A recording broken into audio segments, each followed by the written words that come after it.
Hey vinyl community, it's Dwayne Rock and Doc coming at you with another video. This one, it's vinyl finds. This one's a bit late. I wanted to do this a couple of weeks ago, but I got so busy getting stuff ready for the Lions Super Duper Flea Market that I attended, and you can see more about what I found when I was in Saskatoon for that in my previous video. Anyways, I'm going to do this one. This is vinyl finds that I got the last time I was in Edmonton. Like I said, it's a bit late. I should have done this one before the Lions Super Duper Flea Market video. But like they say, better late than never. Last visit to Edmonton, if I remember correctly, was the end of January. So I stopped at a couple of places that I normally go to and picked up some vinyl. Starting off with one of the places I try to get to whenever I'm in Edmonton is Record Collector's Paradise. It's probably has one of the largest selection of used records in Western Canada. Anyways, I picked up a few things there, starting with Mott the Hoople, their third album from 1971. And I was never a huge fan of Mott the Hoople until recently. I've started to get into them, and apparently this album is more mellower than their two previous albums, although I can't really tell you for sure because I don't think I've ever heard their first two albums, because like I said, I wasn't really into them. I didn't get into them till their All the Young Dudes album, which of course had the huge hit, All the Young Dudes. And even then I only liked a couple of tracks on that album. For some reason, Ian Hunter's voice just didn't agree with me. But I guess I've mellowed out in my old age, so I'm giving them another shot. And this is kind of mellow. They actually do a cover of Melanie's Lay Down, which they do really well. But here's the inner jacket with a picture of the band playing live. Not much going on in the back, just the song titles.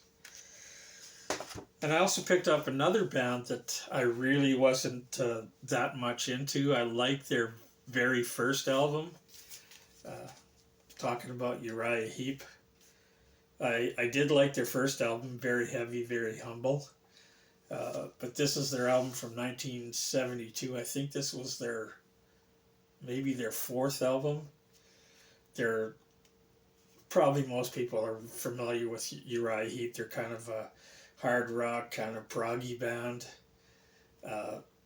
This album is probably best known for their song Easy Living, which is one of their better known songs. Again, there's the inner jacket with some pictures of the band and their gatefold cover.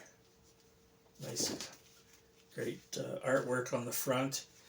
Although I didn't play this till just recently, and I noticed there's a kind of a bad scuff on the first track, which is another one of their better known tunes, The Wizard, and it has a really bad tick and skips a couple of times. So I'm going to Edmonton tomorrow, so I'm gonna see if I can return this and get another one. Also picked up this is a Diamond Rio. This is a hard rock band from Pittsburgh. This is their debut album from 1975, and I believe they only released 2, maybe 3 albums. I have one of their other albums called Dirty Diamonds, Uh, Good hard rock. It's nothing earth-shattering, but it's a pretty good album. Also picked up a couple of Mountain albums. Kind of a little bit light on Mountain titles. The only one I actually have right now is the best of. So I picked up this one, Flowers of Evil, which was released in 1971, and it's a half half studio album, half live album, and it's got two live tracks on the B side, a 24-minute track called Dream Sequence, which is got a bunch of songs all put together, one of which is Roll Over Beethoven, the Chuck Berry tune, and then they do a live version of Mississippi Queen on here. Then another Mountain album, Twin Peaks, this time a double live album that came out in 1974, and it was recorded live in Japan in August of 1973. And this again is like the second in line live album they did. They did another one previous to this. There's the band in the cover, but there was a bit of a lineup change for this album. There's the outer sleeve. Also picked up the Shadows of Night. They're a garage rock band from Chicago. This was originally released in 1968. It's their third LP, but this one is a reissue from 2013. And they previously had a top 10 hit in 1966 on their previous album, which was their remake of Them's Gloria, which was, like I said, a top 10 hit for these guys. Also more 60s stuff. This is a 2018 reissue, which originally, this album was their debut that came out in 1966. They're a garage kind of psych band from LA, and they had a top 20 hit with the track Talk Talk. And there's the back with some pictures of the band.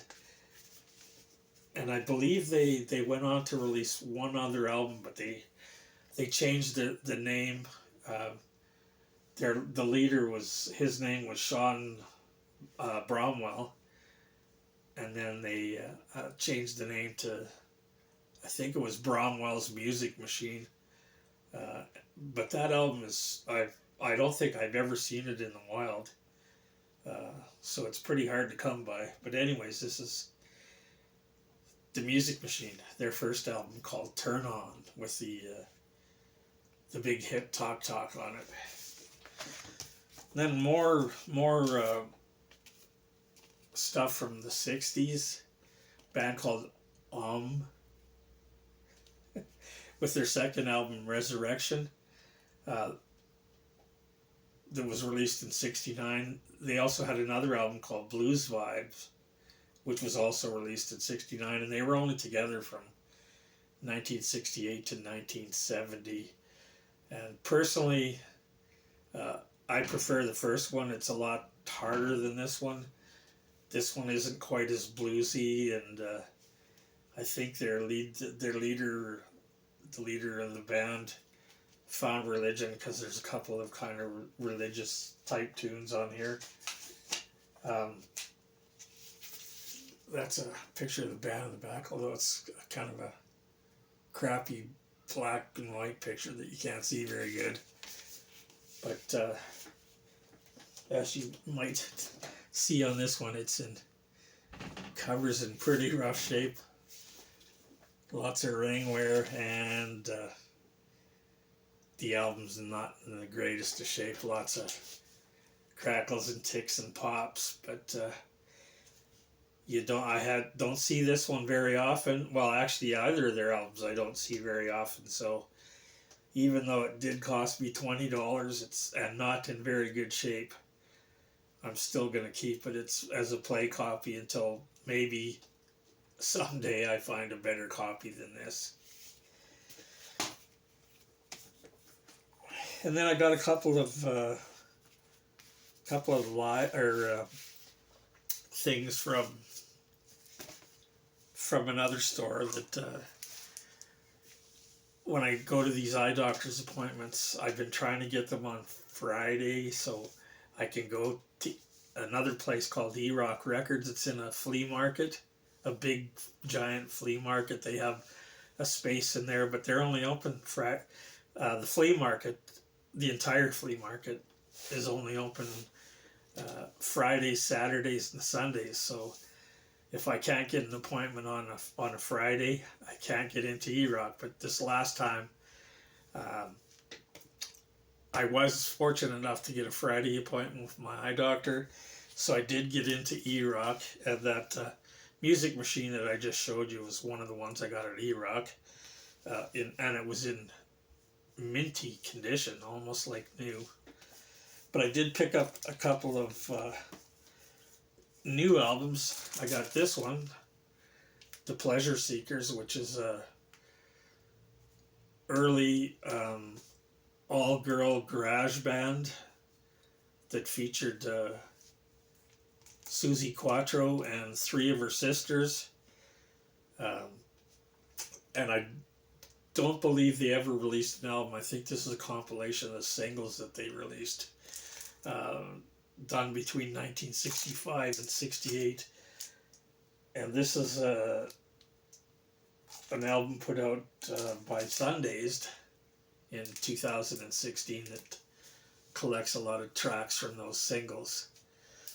And I don't think, even though three of Susie's Quattro sisters played in this band, I don't think more than two of them, Susie and one of her other sisters, played it together at one time, because the lineup changed a couple of times. I don't think all four sisters were ever playing at the same time together.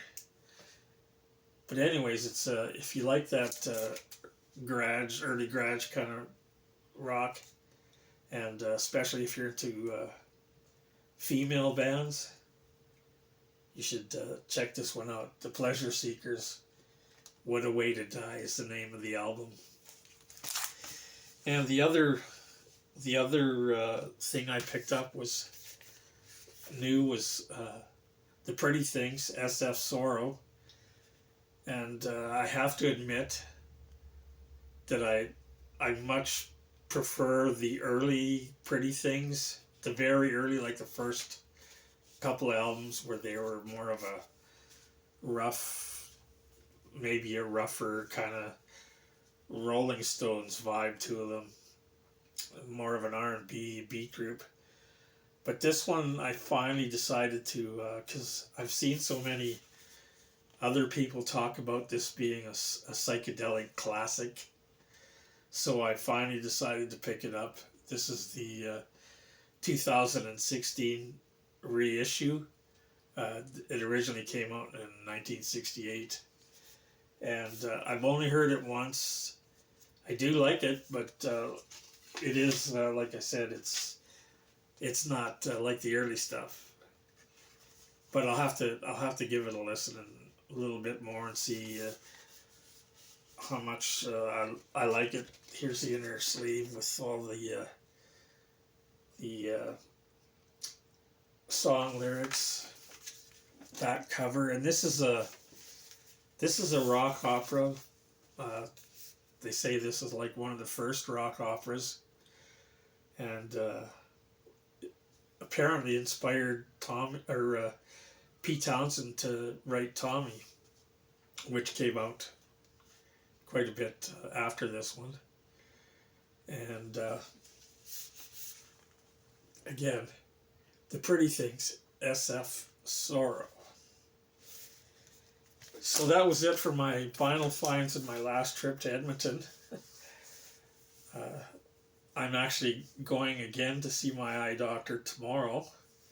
So you'll probably see another vinyl finds video shortly. So anyways, keep an eye out for that. Hopefully it won't take me as long to do that one as it did to do this one. So anyways, till next time, stay safe, stay healthy, and we'll see you again. And if you like what you saw, please subscribe if you're not already subscribed. See you later.